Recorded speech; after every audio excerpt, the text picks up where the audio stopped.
K ஒரு red dragon. அவன் போட்ட ரூல்ஸ அவனே பிரேக் பண்ணிட்டு வந்திருக்கானா? அவன் மூச்சிலேயே முடிச்சிருவான்.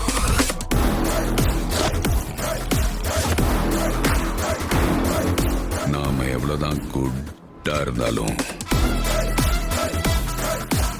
இந்த உலகம் நம்மள பேட் ஆக்குது.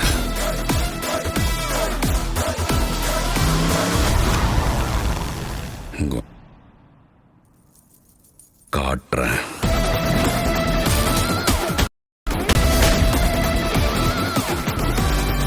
வாழ்க்கையில் என்னெல்லாம் பண்ணக்கூடாதோ சில சமயங்கள் அதெல்லாம் பண்ணணும் பேபி.